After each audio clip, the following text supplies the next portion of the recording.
اعوذ باللہ من الشیطان الرجیم بسم اللہ الرحمن الرحیم۔ حاضرین، ناظرین، سامعین، سامعات، جیسا کہ آپ کو معلوم ہے اس سے قبل ہم الحمدللہ داڑھی کے جدید سائنسی فوائد اور انکشافات پر جو ہے وہ ویڈیو ریکارڈ کرا چکے ہیں۔ اب ہمارے ملک پاکستان میں کچھ حضرات بالخصوص دیہات میں بڑی بڑی مونچھیں رکھنے کے عادی ہیں اور مونچھوں کو پست نہیں کراتے، حالانکہ مونچھوں کو ترشوانے کا حکم ہے، پست کرانے کا حکم ہے۔ بلکہ بعض روایات میں آتا ہے کہ ایک شخص حضور کی بارگاہ میں حاضر ہوا اور اس نے لمبی لمبی رکھی ہوئی تھی مونچھیں، تو سرکار نے اسی ٹائم ہی مسواک اوپر رکھ کر آپ نے پست کروا دی۔ لہٰذا مونچھیں ترشوانا، پست کرانا، یہ بھی صحابہ کرام کی جو ہے وہ سنت ہے۔ آف اللحا و اشرب الشوارب، فرمایا کہ داڑھیوں کو بڑھاؤ اور مونچھوں کو پست کرو۔ دیکھیں یہ میرے پاس ہے مسند امام احمد بن حنبل، اس کی 5ویں جلد ہے اور صفحہ 264 پر یہ روایت موجود ہے۔ عن ابی امامہ رضی اللہ تعالیٰ عنہ قال قلنا یا رسول اللہ صلی اللہ تعالیٰ علیہ وسلم ان اہل الکتاب یقصون، کہ حضرت ابو امامہ کہتے ہیں کہ ہم نے آقا علیہ الصلوۃ والسلام کی خدمت میں عرض کیا، یا رسول اللہ صلی اللہ تعالی علیہ وسلم، اہل کتاب داڑھیوں کو کاٹتے اور مونچھوں کو چھوڑتے ہیں۔ تو آپ صلی اللہ علیہ وآلہ وسلم فرمایا کہ تم کیا کرو، تم لوگ قصوا اسبالکم، فرمایا تم لوگ مونچھیں کاٹو اور داڑھیاں چھوڑ دو اور اہل کتاب کی مخالفت کرو۔ جی، اس روایت میں یہ واضح امر ہے کہ داڑھیوں کا کاٹنا اور مونچھیں بڑھانا اہل کتاب کا طریقہ اور ان کے ساتھ مشابہت ہے، لہذا اس مشابہت سے ہمیں بچنا چاہیے۔ دیکھیں مجمع الزوائد 5ویں جلد اور صفحہ 168 پر یہ روایت موجود ہے۔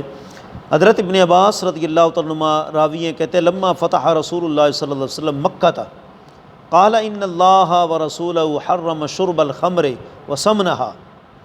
حضرت ابن عباس رضی اللہ عنہ روایت کرتے ہیں کہ جب رسول اللہ صلی اللہ علیہ وآلہ وسلم نے مکۃ المکرمہ کو فتح کیا تو فرمایا اللہ تعالیٰ نے شراب پینے اور اس کی قیمت کو حرام کیا ہے، اور فرمایا کہ مونچھوں کو کاٹو اور داڑھیوں کو چھوڑ دو اور بغیر تہبند کے بازاروں میں نہ چلا کرو، اور جو ہمارے غیر کے طریقے پر عمل کرتا ہو وہ ہم میں سے نہیں ہے۔ جی، لیس منا من عمل سنت غیرنا کا مطلب دو مطلب محدثین نے، علامہ شرف الدین یکشنوی رحمۃ اللہ تعالیٰ علیہ نے بیان کیے۔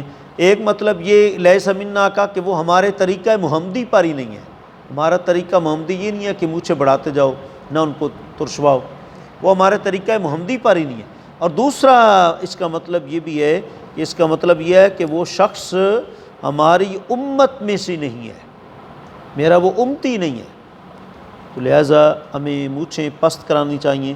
دیکھیں سب سے پہلے تو حدیث پاک 5 طرح کی روایات ہمارے پاس آئی ہیں۔ حدیث میں مونچھوں کے متعلق 5 طرح کے الفاظ آئے۔ نمبر 1 جز الشوارب، مونچھیں کاٹو۔ نمبر 2 مطلب قص الشوارب، مونچھیں مطلب کتروا دو۔ آف الشوارب، مونچھیں پست کر دو۔ انہک الشوارب، مونچھوں کو اچھی طرح پست کرو۔ جی، اخذ الشارب، مونچھ لینا یعنی کچھ وہاں سے کاٹنا۔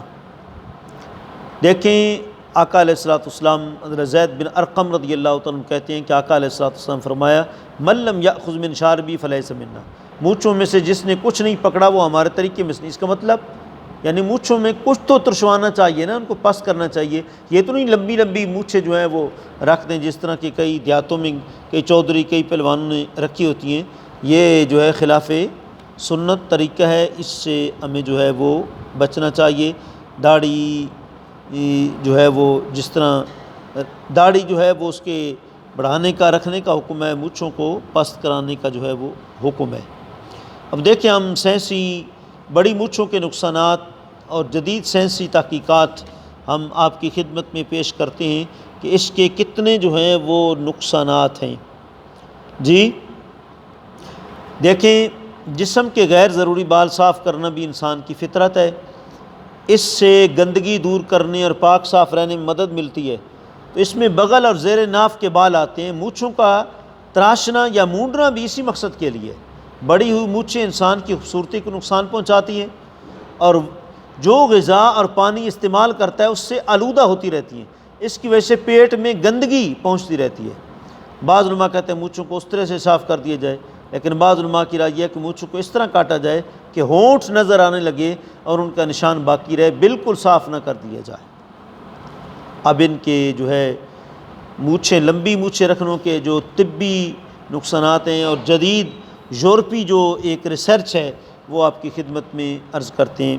دیکھیں، بھارت کی فزیکل ریڈیولوجیکل ریسرچ لیبارٹری کے ایک ڈاکٹر نے اپنی ایک تحقیقی رپورٹ میں لوگوں کو بتایا کہ وہ مونچھیں رکھنا بند کر دیں، یعنی لمبی مونچھیں رکھنا بند کر دیں۔ ڈاکٹر صاحب نے دلائل سے ثابت کیا ہے کہ عام لوگوں کا یہ کہنا کہ مونچھوں میں سے ہوا جو ہے چھن کر اندر جاتی ہے، بالکل غلط اور بے بنیاد ہے۔ کچھ لوگ کہتے ہیں نا لمبی مونچھیں ہوں، ہوا آتی ہے تو ان سے چھن کے پھر اندر جاتی ہے، تو یہ لہذا جسم کی تر و تازگی کے لیے بہتر ہے۔ ڈاکٹر صاحب اس بات کی تردید کرتے ہیں، کہتے ہیں مونچھوں سے ہوا جو ہے اس کا چھن کر اندر جانا یہ بالکل غلط اور بے بنیاد نظریہ ہے۔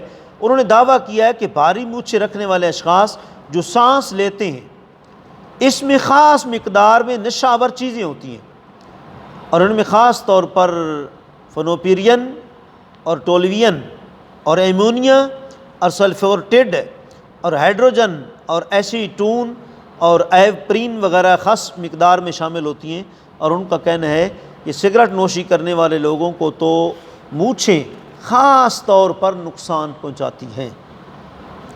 اور دیکھیں ایک یورپی تحقیق، ابھی حالیہ ایک تحقیق سے پتہ چلا ہے کہ مونچھ والے افراد سالانہ $50 مالیت کا مشروب ضائع کر دیتے ہیں۔ پانی جو پیتے ہیں نا، مشروب پیتے وقت اس کے قطرے مونچھ کو لگ جاتے ہیں، اس طرح اس کا ضیاع ہوتا ہے۔ اور برٹش پریس ایسوسی ایشن کے مطابق گنیز بک آف ورلڈ نے ایک سروے کروایا جس میں اس بات کا پتہ چلا ہے کہ مونچھ والوں کی مونچھوں کے بالوں پر سالانہ 1,62,719 قطرے مشروب لگ جاتا ہے، پانی لگ جاتا ہے۔ مونچھ والوں کی وجہ سے برطانیہ میں سالانہ $6 کا مشروب ضائع ہوتا ہے جی۔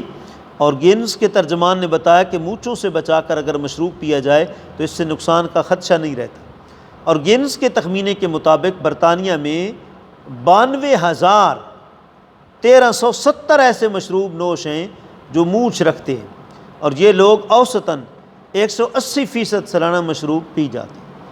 تو لہٰذا پانی بچانا چاہیے، اپنی مونچھیں جو ہیں وہ ترشوانی چاہیے جی۔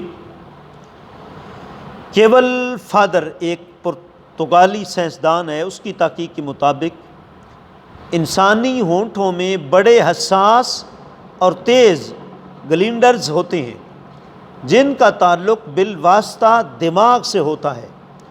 اوپر کے ہونٹ کے گلینڈرز میں ایسے ہارمونز پیدا ہوتے ہیں جن کے لیے بیرونی اثرات اور پانی بہت ضروری ہے۔ جب یہ کام اگر مونچھیں بڑی ہوں تو نہیں ہوتا، کیونکہ مونچھیں جب بڑی ہوں گی تو اوپر کے ہونٹ پر پانی بھی لگے گا اور بیرونی ہوائی اثرات سے بھی متاثر ہوگا، ورنہ مونچھیں پانی اور ہوا کو روکے رکھتی ہیں۔ تو اگر ان گلینڈز کو پانی اور ہوا نہ لگے تو اس سے دائمی نزلہ اور مسوڑوں کا ورم اور اعصابی کھچاؤ پیدا ہو جاتا ہے۔ لہٰذا اس قسم کی بیماریوں سے بچنے کا واحد حل یہی ہے کہ مونچھیں رکھی بھی جائیں اور ترشوائی بھی جائیں۔ اللہ کریم آپ کو ہم سب کو قرآن و سنت کا پیغام اور جدید سائنس کی تحقیقات امت مسلمہ پر پہنچا کر اس گناہ سے بچانے کی توفیق عطا فرمائے۔ وآخر دعوانا ان الحمد للہ رب العالمین۔